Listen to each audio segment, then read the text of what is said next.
আর আমরা এখন মূল পয়েন্টে দাঁড়িয়ে আছি। এখানে বছরে একবার মেলা হয়, বিশাল মেলা হয়। এই মেলাটির নাম সগ্নিগোছা মেলা। আর এই মেলাটি বগুড়া জেলা ও নাটোর জেলা মিলিতভাবেই পরিচালনা করা হয়। যখন থেকে ব্যবসা বাণিজ্য শুরু তখন থেকেই মেলার উৎপত্তি। মেলা হলো এক মিলন ক্ষেত্র, বহু মানুষের সমাগম। লাভ ক্ষতি, দুঃখ আনন্দ বেদনা হিসেব নিকেশ ফেলে ছোট বড় নির্বিশেষে সবাই ছুটে আসে মেলায়।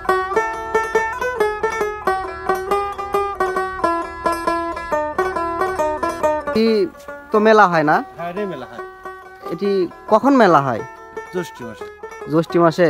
এটা কি জ্যৈষ্ঠ মাসের শুরুতেই হয় নাকি? জ্যৈষ্ঠ মাসের 8 দিন যেতে, মানে জ্যৈষ্ঠ মাস যদি এই রবিবারে পড়ে, হ্যাঁ হ্যাঁ হ্যাঁ, মানে শনিবারে পড়ছে, হ্যাঁ জ্যৈষ্ঠ মাস, হ্যাঁ, রবিবার গেল একটা, ফির রবিবারে মেলা, তারপরে রবিবারে।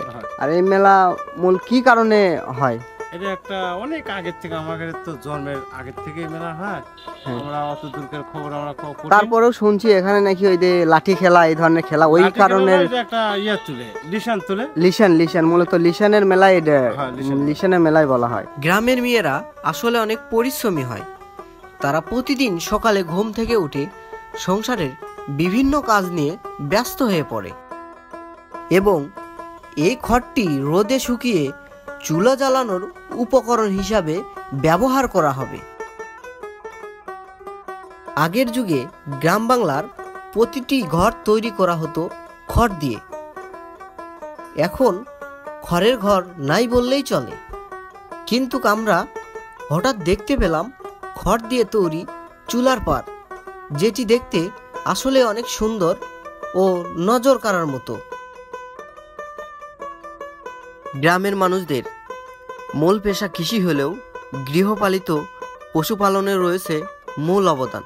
আপনি গ্রাম বাংলার প্রতিটি বাড়ি বাড়ি গৃহপালিত পশু দেখতে পাবেন এবং গ্রামের মানুষ গৃহপালিত পশুপালন করে অনেকটাই আর্থিক সচ্ছল হয়।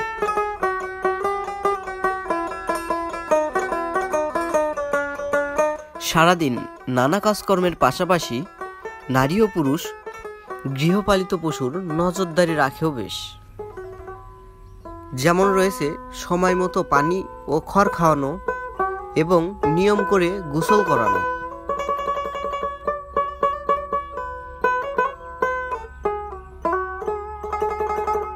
উত্তরের গ্রামগুলোর বেশিরভাগ বাড়ি মাটি দিয়ে তৈরি, আর এগুলো বাড়ি অনেক সুন্দর হয়ে থাকে এবং বসবাসের জন্য বেশ উপযোগী। আমরা এখন আপনাদের যেটা দেখাতে যাচ্ছি, এইটা নন্দীগ্রাম উপজেলা হাটলাল গ্রামের লালবাড়ি নামে পরিচিত। এই বাড়িটি তৈরি করা হয়েছে 1349 খ্রিস্টাব্দে। মাটি ও কাঠ দিয়ে এই বাড়ি তৈরি করা হয়েছে। শৌখিন বিত্তবানরা মাটির বাড়ির মূল ফটক, জানালা ও ঘরের ভিতর এঁকে নিত এমন নান্দনিক নকশা, এতে প্রকাশ পেত আভিজাত্য। মাটির সহজলভ্য প্রয়োজনীয় উপকরণ আর শ্রমিক খরচ কম হয় আগের দিনের বেশিরভাগ মানুষ মাটির ঘর তৈরি করত। এঁটেল বা আটাল মাটির মণ্ড তৈরি করে 3 থেকে 4 ফুট অসার করে মাটির দেয়াল তৈরি করা হয়। আর এইসব ঘর তৈরি করতে কারিগরদের সময় লাগে 4 থেকে 5 মাস।